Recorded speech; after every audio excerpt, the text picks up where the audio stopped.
할렐루야. 사랑하는 대강의 가정 여러분, 오늘 하루도 하나님의 말씀과 동행하는 삶이 되길 소망합니다. 오늘 함께 나눌 하나님의 말씀은 열왕기상 18장 7절에서 12절 말씀입니다. 오바다가 길에 있을 때에 엘리야가 그를 만난지라. 그가 알아보고 엎드려 말하되 내 주 엘리야여 당신이시냐이까. 그가 그에게 대답하되 그러하다. 가서 내 주에게 말하기를 엘리야가 여기 있다 하라. 이르되 내가 무슨 죄를 범하였기에 당신이 당신의 종을 아합의 손에 넘겨 죽이게 하려 하시나이까. 당신 하나님 여호와께서 살아계심을 두고 맹세하노니 내 주께서 사람을 보내어 당신을 찾지 아니한 족속이나 나라가 없었는데 그들이 말하기를 엘리야가 없다 하면 그 나라와 그 족속으로 당신을 보지 못하였다는 맹세를 하게 하였거늘 이제 당신의 말씀이 가서 내 주에게 말하기를 엘리야가 여기 있다 하라 하시나 내가 당신을 떠나간 후에 여호와의 영이 내가 알지 못하는 곳으로 당신을 이끌어 가시리니 내가 가서 아합에게 말하였다가 그가 당신을 찾지 못하면 내가 죽임을 당하리이다. 당신의 종은 어려서부터 여호와를 경외하는 자라. 아멘. 제 아무리 유능한 사람일지라도 나름대로 부족한 면이 없는 사람은 없습니다. 그 위대했던 사도 바울도 자신을 죄인 중에 내가 괴수라고 한탄했음을 알 수 있습니다. 사도 바울은 율법적으로 완전한 사람이었습니다. 학문적으로 바울만한 학자가 없었고 가문으로도 바울만한 가문이 쉽지 않았습니다. 그런 그가 자신을 일컬어 죄인 중에 죄인이요 괴수 중에 괴순이라 탄식했던 것입니다. 시편에서도 시인은 고백하기를 주의 눈앞에는 의로운 인생이 하나도 없나이다 라고 했습니다. 즉 완전한 인생이 없고 완전한 인간도 없고 완전한 신앙도 없습니다. 모태신앙이라고 완전하지 않습니다.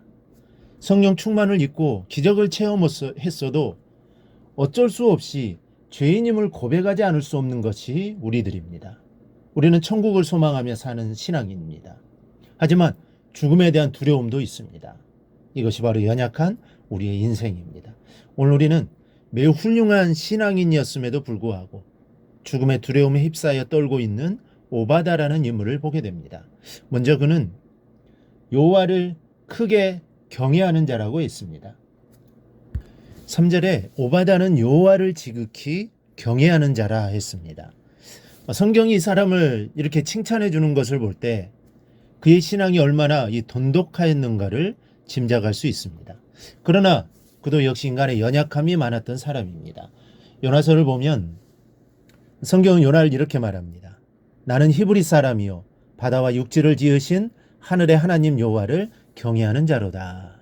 그럼에도 불구하고 그는 니느웨로 가라는 하나님의 말씀을 거역하고 다시스로 가다가 큰 풍랑을 만나 죽을 위기에 처하게 됩니다. 이것은 인간의 믿음이 연약하다는 것을 반증해 주는 것입니다. 오바다의 신앙이 돈독하긴 하였으나 아합이 나를 죽이리이다 라고 두려움에 떠는 모습을 보면서 인간의 연약함을 우리는 다시 한번 절감하게 됩니다. 둘째는 오바다는 여호와를 경외하되 어려서부터 경외했던 사람이었습니다. 당신의 종은 어려서부터 여호와를 경외하는 자입니다. 오바다가 엘리야 선지자에게 이렇게 말합니다. 즉 그는 훌륭한 믿음의 사람임을 말해주는 것입니다.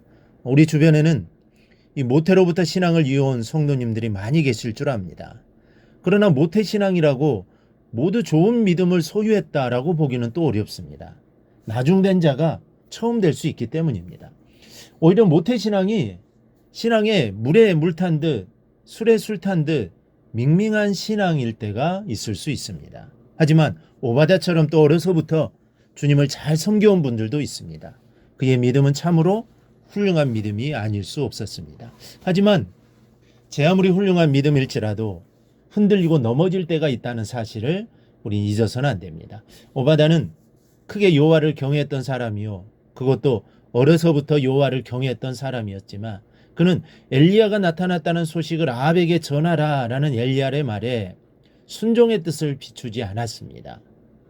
7절의 14절 말씀을 한마디로 약축한다면 나는 당신의 말대로 순종하지 못하겠습니다 라는 뜻입니다.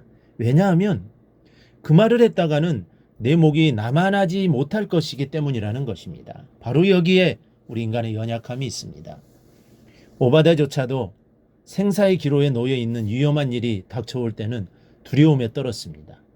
우리는 이것을 조심하지 않으면 안 됩니다. 그래서 바울 사도는 그런즉 선줄로 생각하는 자는 넘어질까 조심하라.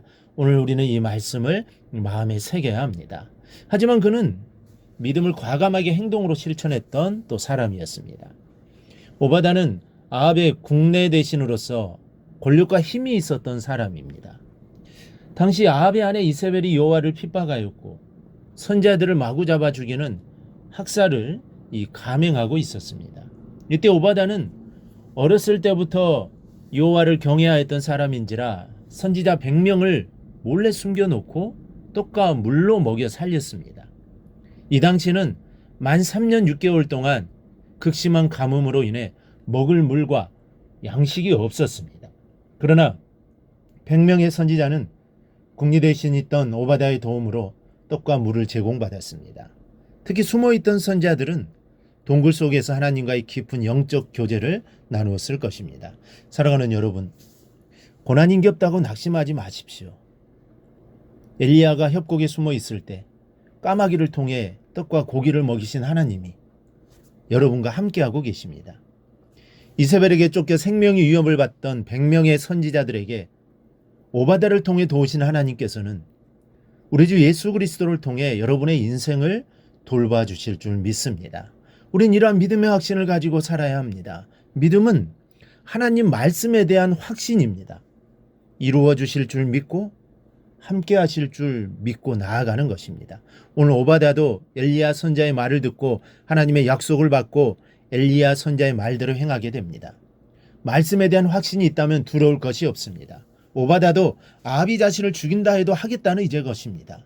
우리 모두도 정말 하나님 말씀에 대한 확신을 가지고 늘 살아감으로 우리가 늘 승리의 삶을 살아갈 수 있기를 주님의 이름으로 축원합니다. 오늘 묵상한 말씀을 굳게 잡고 삶으로 실천하며 살아내는 대강의 모든 성도들이 되기를 축복합니다.